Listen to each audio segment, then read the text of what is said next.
All right, let's be real for a second. How many of you out there have a graveyard of abandoned New Year's resolutions? Or maybe a to-do list so long it needs its own zip code? You've got the vision board, the smart goals, the fancy productivity app, but somehow, your progress feels stuck in quicksand. You're working hard, but you're not winning smart.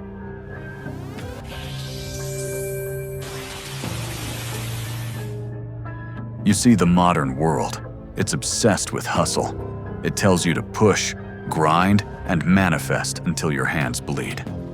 But what if the secret wasn't in grinding harder, but in thinking sharper? Today, we're busting out an ancient playbook that's been chilling on the sidelines for over 2,000 years. And it's here to give your goal setting a serious glow up. We're talking about Stoicism. Now, before you picture a bunch of statues with blank faces, forget that noise. Stoicism isn't about being an emotionless robot who never smiles. It's a power-up for your mind. It's a battle-tested practical framework designed to make you more resilient, focused, and effective in your pursuit of anything. This isn't just theory, folks. This is a no-fluff, 10-point action plan to stop stressing about the things you can't change and start absolutely dominating the things you can. By the end of this video, you'll have the mental tools of emperors and philosophers, ready to tackle that promotion, that side hustle, or even just finally cleaning out that junk drawer. So, grab your scrolls, or, your favorite beverage, and let's dive into the top 10 ways to use Stoicism to achieve your goals. Let's get it. 1. The Dichotomy of Control, the ultimate focus hack. Let's kick off with the OG Stoic principle, the one that should be tattooed on your forehead, the Dichotomy of Control. Simply put, there are things you can control and things you cannot. And your mental energy is a finite resource, like your phone battery at 2%. You want to spend it on what matters, right? Most people? They spend 80% of their energy panicking about the uncontrollable, the stock market, what Karen in accounting thinks of their outfit, the weather on their vacation day. That's like showing up to a marathon and worrying about the sun's gravitational pull. Totally pointless. Stoicism says, identify it, ignore it. Your goal is to launch an online course. You can control the quality of your content, the time you spend marketing, and your work ethic. You cannot control how many people buy it on day one, or if a huge influencer launches something similar. Focus fiercely on your effort and your process. Everything else is just noise. Example: if your goal is to lose 20 pounds, you control your diet and your exercise schedule. You don't control your metabolism, or if your favorite gym equipment is busy. Own the former, forget the latter. It's the ultimate mental declutter. 2. Negative visualization, the Gratitude Supercharge. This next one sounds nuts, but stick with me. It's called negative visualization. You want to achieve your goal? Great. Now, mentally prepare for it to completely fail. Wait, what? Yep. Spend 5 minutes imagining that your business launch bombs, that you lose your job, or that you give up on your fitness routine. It sounds depressing, but it's the opposite. It's a mental vaccine. First, it builds resilience. When things do go wrong, and trust me, they will, because life is chaos, you won't be blindsided. You'll think, okay, I pre-grieved this. Now, let's execute Plan B. Second, and this is the magic part, it makes you incredibly grateful for what you have right now. You realize, wow, I get to work on this goal today. I get to have this stable job. I get to try. It shifts your perspective from entitlement to appreciation, which is a massive motivator. Use fear of loss in order to fuel your current action. 3. Cultivating virtue, the unbreakable foundation. Look, you can hit a goal by cutting corners, lying a little, or just being a bit of a jerk. You'll get the money, the title, the whatever, But Stoicism asks, is that goal worth achieving if you have to sacrifice your integrity? The Stoics believed that virtue, things like justice, courage, temperance, and wisdom, are the only true good. And here's the kicker. They're not separate from your goals. They are the path. When you pursue your goals with wisdom, making good decisions, courage, persevering through fear, and integrity, being honest about your efforts, the outcome is naturally more fulfilling. Did you win that client by being the best or by shady tactics? The Stoic goal-getter strives for excellence in the how, not just the what. Focus on being a better person in the pursuit, and the goal will take care of itself. This is your unbreakable foundation.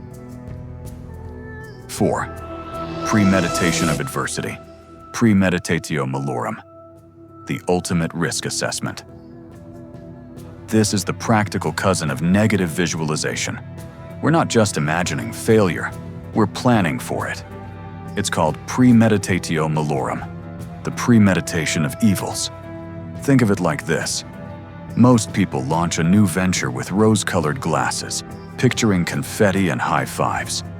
The Stoic goal-getter is more like a detective planning a heist. What can go wrong? If your goal is to launch a website, don't just plan the launch party. Plan for the site crashing, getting a terrible first review, a key partner dropping out. What are your contingencies? Example, you're studying for a huge exam. You don't just schedule study time. You also plan for, if I get sick, I will study flashcards for 30 minutes a day instead of doing full practice tests. If the coffee shop is too loud, I'll switch to the library's basement. This exercise removes the element of surprise, which is what usually makes us panic and quit. It turns potential disasters into mere speed bumps that you already have a roadmap for. When disaster strikes, you just pull out the already written plan. That's strategic genius. 5. Amor fati, love of fate, embracing the chaos. Okay, this is one of my favorites, but it's tough love. It's amor fati, literally love of fate. It means fully embracing everything that happens to you, good, bad, or utterly ridiculous. A setback isn't just something to endure, it's something to use. It's an essential ingredient in your unique success story. Think about the time you got fired. At the moment, it felt like the end of the world. But maybe that forced you to start the business you always dreamed of. That firing wasn't a punishment, it was a push. Amor fati isn't passive acceptance, it's an active reframe. It's looking at a giant problem and saying, this is not a distraction, this is the work. This is the ultimate test of my skills, my character, and my commitment. It's treating the bad traffic, the impossible client, or the unexpected failure not as obstacles to your journey, but as the very path of your journey. You start looking for the opportunity within the adversity. You don't just accept it, you love it, because it's shaping you into the person who can achieve the goal. 6. Memento Mori, the urgency engine. Time for a little existential slap in the face. Memento Mori. Remember that you will die. Dark? Maybe. But for the Stoic goal-getter, it's the ultimate urgency engine. The modern world makes us think we have infinite time. We postpone our best work for someday, which is usually Tuesday, but never actually arrives. This principle snaps you out of that fog. It asks, if you knew you had 5 years left, would you be scrolling Instagram right now?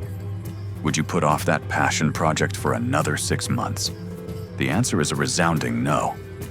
Memento Mori isn't morbid, it's motivating. It forces you to prioritize ruthlessly. It makes you look at your goal and ask, is this truly the most valuable thing I can be doing with my single, unrepeatable life? If the answer is yes, you stop messing around. You inject a sense of preciousness into every single day and task.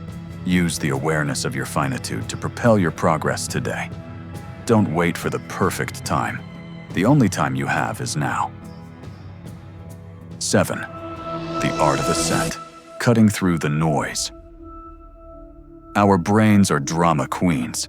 They don't just report facts, they add a spicy layer of emotional commentary. You spill your coffee, and your brain doesn't just register liquid on floor. It screams, "I'm a clumsy idiot, and this day is ruined." This is where the Stoic tool of assent comes in. Assent is the ability to give objective, unemotional judgment to a situation before your feelings hijack the controls. A Stoic goal-getter looks at the spilled coffee and says, "An event has occurred. Coffee is on the floor. Now, what is the rational next action?" When you get harsh criticism on a project, your goal-getting brain needs to filter out the noise. It needs to separate the fact, "The client said X part needs revision," from the judgment, "This proves I'm a terrible designer." You have the power to withhold assent from the irrational emotional drama. This single skill is the key to better decision-making and stopping yourself from quitting the moment things get tough. Practice labeling the event before you label the emotion. 8. Intentional discomfort, the mental fitness training. Most people treat their comfort zone like a luxury resort. It's warm, predictable, and totally stops your growth. If you want to achieve a big goal, you have to get comfortable being uncomfortable. Stoicism prescribes intentional discomfort. These are small, voluntary acts of hardship designed to build your mental muscle. It's like strength training for your willpower. It could be a cold shower in the morning. Yep, brutal but effective. It could be fasting for a morning to train your discipline. It could be leaving your phone in another room while you work to conquer the urge to scroll. Example: if your goal is to speak more confidently in meetings, your intentional discomfort could be volunteering to speak first every time, even when your stomach is full of butterflies.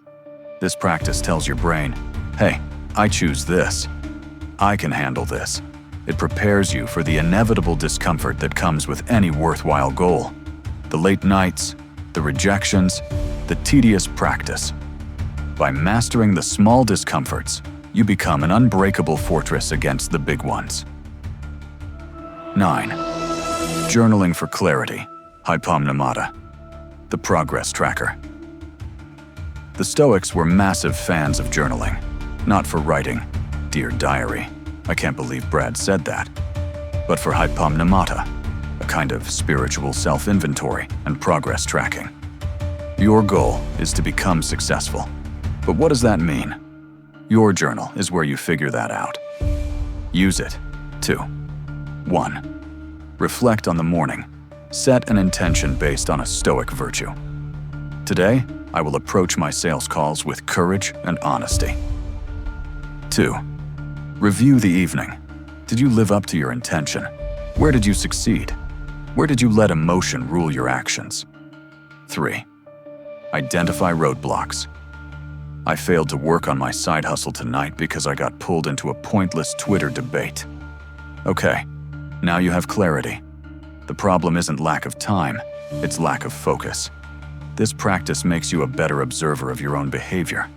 It's the difference between blindly jogging and using a fitness tracker to optimize your pace and distance. It brings mindfulness and accountability to your daily progress, making sure your actions are aligned with your ultimate goal. 10.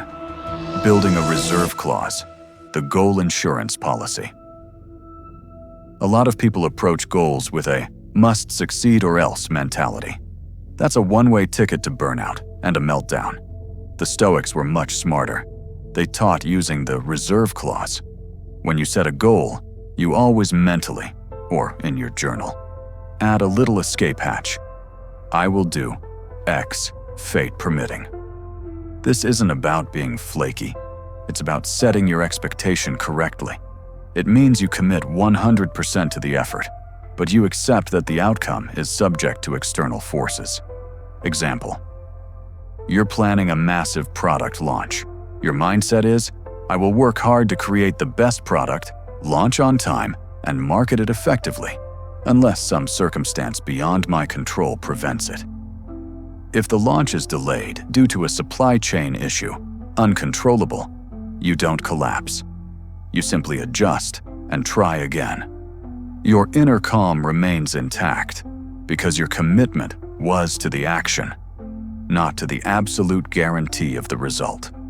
It gives you the mental flexibility to pivot instead of freezing up when things go sideways. It's your insurance policy against existential stress. The Stoic sage as a role model, emulating excellence. The Stoics knew you can't reinvent the wheel. They encouraged finding a role model, a person who embodies the virtues you are striving for. They called this their Stoic sage. Now, you don't have to literally follow the ghost of Marcus Aurelius around. Find a modern-day sage, someone who has achieved what you want, but how they did it is what matters. Maybe it's the entrepreneur who built their empire with honesty and patience. Maybe it's the artist who handles rejection with grace and discipline. Maybe it's the colleague who always manages their time with serene efficiency. When you face a tough decision on your goal path, you stop and ask, what would my Stoic sage do here? This technique helps you bypass your own limiting beliefs and emotional biases. It forces you to think from a higher, more virtuous, and ultimately more effective perspective. Don't copy their success. Emulate their character in the face of challenge. That's the real secret sauce. So, there you have it. 10 powerful principles straight from the minds of the ancients, road-tested and ready to transform your approach to goals. We've moved from frantic, stressed-out goal setting to a calm, strategic, and resilient approach. You've learned how to master your inner game by owning your control, how to strategically apply ancient wisdom like amor fati to embrace setbacks, and how to use actionable tactics like intentional discomfort to build an unbreakable mind. This isn't just about crossing a finish line, it's about who you become in the process. Remember, the Stoic goal is not just to succeed, but to pursue success with virtue, wisdom, and resilience. You don't have to implement all 10 today. That's a recipe for overwhelm. Here's the challenge. Pick just one of these strategies this week. Maybe it's dedicating 15 minutes a day to journaling for clarity. Maybe it's practicing the art of assent the next time a meeting goes sideways. When you implement it, come back here and drop a comment below, telling me which strategy you chose and how it's changing your goal-setting game. I read every single one, and your success inspires the whole community. If this deep dive into ancient wisdom has given you a single ounce of clarity, do me a huge favor. Smash that like button. It's the easiest way to tell the YouTube gods that this is the kind of practical philosophy that needs to be shared. And if you want more tools to sharpen your mind, boost your focus, and generally crush life with minimal stress, then hit that subscribe button and ring the notification bell. Until next time, keep your focus sharp, your effort high, and your expectations flexible. You've got this. Go forth and conquer, Stoic style.